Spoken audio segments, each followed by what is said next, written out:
Hi friends, in this session we will talk about factor theorem. In one of my earlier videos, I had talked about polynomial division in which we had seen that we can express it as p of x is equal to g of x into q of x plus r of x, where p of x will be the dividend, g of x the divisor, q of x the quotient and r of x the remainder.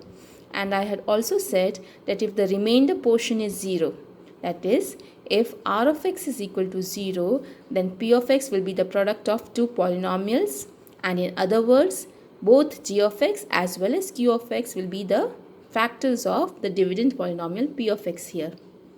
Okay. So, and in the last video, we had also discussed about remainder theorem. Let's recall some of the points of the remainder theorem. We had seen that if we are given p of x to be a dividend polynomial which has degree greater than or equal to 1, which is divided by a divisor of the form x minus a, where a is any real number, okay, and the degree here is 1, that is x minus a is a linear polynomial. So if p of x is divided by a linear polynomial, then the remainder r of x will become a constant r which is equal to p of a.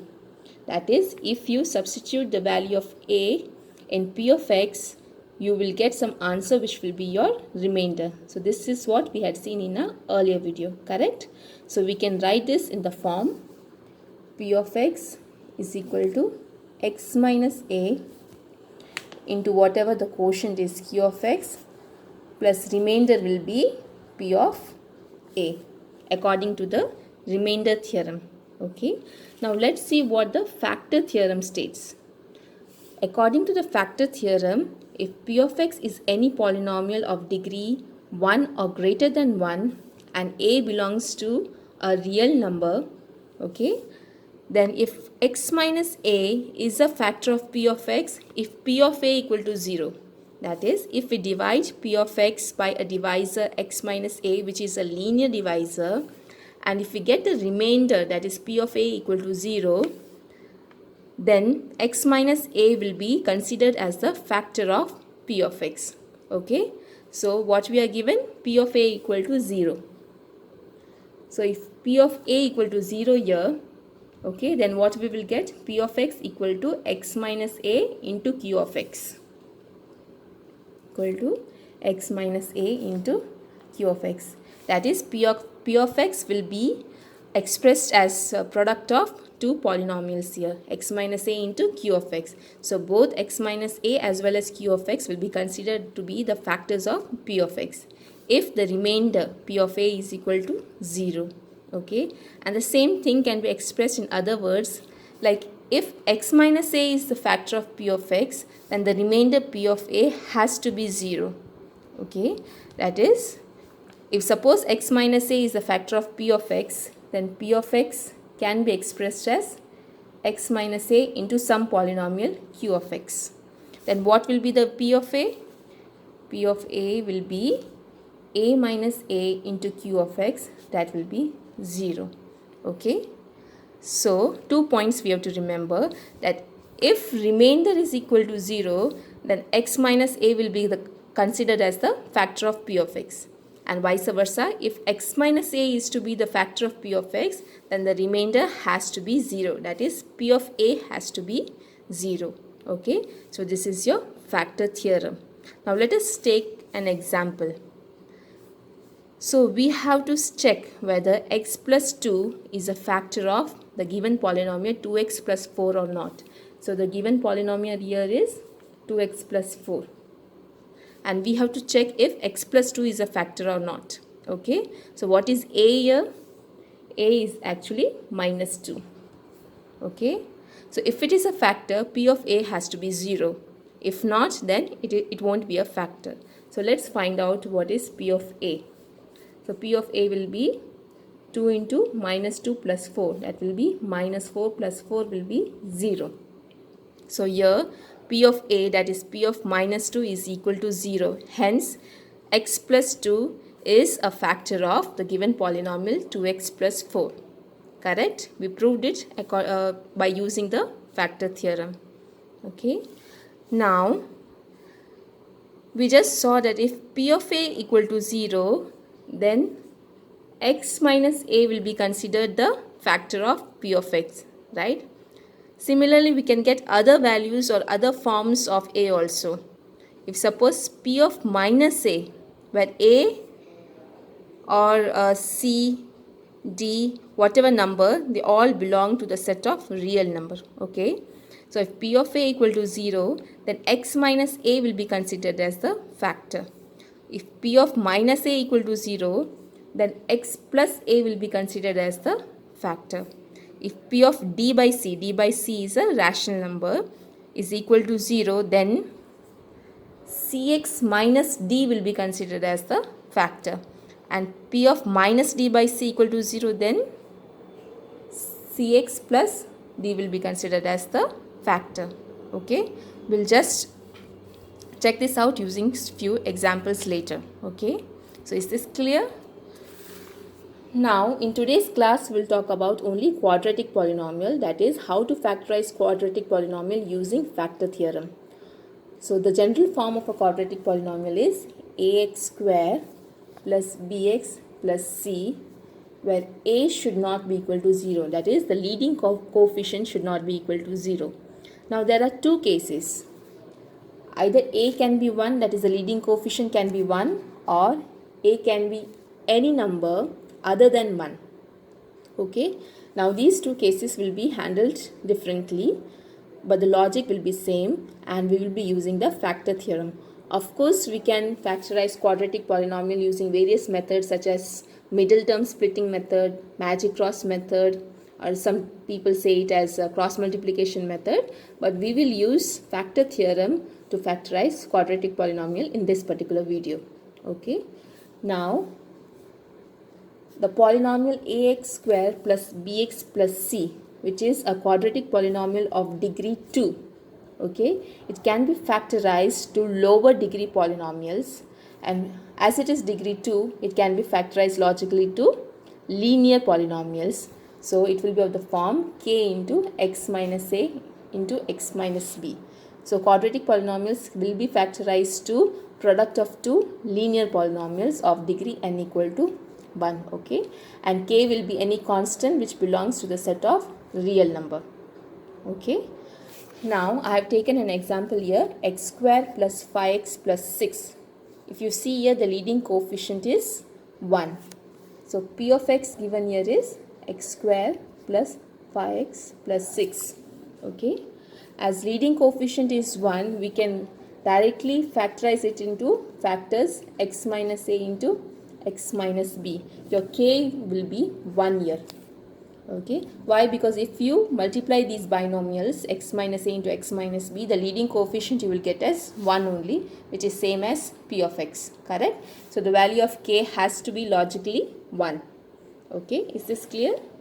Now if you compare your LHS and RHS, you will find that AB will be the constant here, that is plus 6. Is it? If you just multiply these binomials and then you compare both, AB will be equal to 6. Now we have to find the factors x minus a and x minus b here. In other words, we have to find the value of a and b here, correct? Now we know that AB is equal to 6. So what can be a and what can be b? It can be any factors of 6. So what are the factors of 6? Plus or minus 1, plus or minus 2, plus or minus 3 and plus or minus 6 are the factors, correct? Now each factor we have to take and we have to evaluate p of x at those numbers and see if p of x becomes 0. If p of x becomes 0 at x equal to that number, then that number will be the factor of p of x, correct? That is, let's see, first take 1. If you take 1, 2, 3 or 6 in this particular example, that is, if you take positive numbers, it will just add up and it will never give you 0. So let's take only the negative numbers. Okay, this is very important because the signs here are all positive. Taking positive numbers will be a futile attempt. Okay, so we'll take minus 1. So P of minus 1 will be minus 1 the whole square will give you 1. 1 minus 5 plus 6 won't give you 0. So minus 1 will not be a factor of P of x. Okay, what about minus 2? Minus 2, P of minus 2. Minus 2 will give you 4 here and give you minus 10 plus 6. So it will become minus 6 plus 6. So it will become 0. So P of minus 2 becomes 0. So P of minus 2 becomes 0. Then what will be your factor? Your factor will be x plus 2. Correct? That is what we saw here. That if P of minus a is equal to 0, the factor will be x plus a. So if P of minus 2 equal to 0, factor will be x plus 2. So one of the factor is x plus 2. So what is the other factor? Let us take P of minus 3. P of minus 3 will be equal to minus 3 the whole square will be 9. Minus 3 into 5 will be minus 50 and plus 6. 9 minus 15 will be minus 6 plus 6 will give you 0. So okay, P minus 3 becomes 0. Hence P minus 3 that is equal to 0. So x plus 3 is the factor of P of x. Okay. So what are the two factors? P of x equal to x square plus 5x plus 6 can be factorized to the product of x plus 2 and x plus 3. So x plus 2 and x plus 3 are the factors of x square plus 5x plus 6. Okay. So you could have solved this using middle term splitting method or magic cross method, or one more thing, just a shortcut for the students. For the first factor, you can just try this trial and error method. That is, you can pick up any one factor and just see whether P of A is becoming 0 or not. Now, once you got the first factor, the second factor you can easily find using the division method. Okay, that is, if you divide P of x with one of the factors, obviously. Okay, now I have taken a second example here, 6x square plus 17x plus 5. As you can see here, the leading coefficient is not 1. So in such cases, you have to make the leading coefficient as 1. So it will become x square plus 17 by 6x plus 5 by 6. Correct? That is of the form 6 into P of x. Now P of x can be factorized to product of two linear polynomials x minus a into x minus b. Now if you compare this x minus a into x minus b with P of x, you will find that the constant AB is equal to plus phi of 6. Okay. Now what are the different factors of phi of 6? It can be plus or minus 1. It can be plus or minus 5 by 2, plus or minus 5 by 3, or plus or minus 1 by 2, plus or minus 1 by 3. Okay. So these are the possible factors of 5 by 6. Now in such questions where the leading coefficient is not 1, there is a high possibility that the factors will be found by rational numbers. Okay, so you can just start your trial and error method first by using the rational numbers, rational factors that you have found here. Okay, so let's use minus 5 by 2 here. And why not plus 5 by 2? Because as I said earlier, all the coefficients here are positive coefficients. So if you use positive numbers in place of x, it will never turn to 0. That is why it would be smart enough to use negative numbers. Okay, so let's start with minus 5 by 2. So minus 5 by 2 will become a P of x is this. Okay, so minus 5 by 2 the whole square plus 17 by 6 into minus 5 by 2 plus 5 by 6. So it will become 25 by 4, and this will become 17 into minus 5 minus 85 by 12 plus 5 by 6. Okay, 12 be the LCM. So 4 into 3 will be 75 minus 85, and 6 into 2 will be 10. 75 minus 85 will be minus 10. Minus 10 plus 10 will be 0. So if you see here, P of minus 5 by 2 has given you as 0. So one of the factors will be x plus 5 by 2. Okay, and what about the second factor?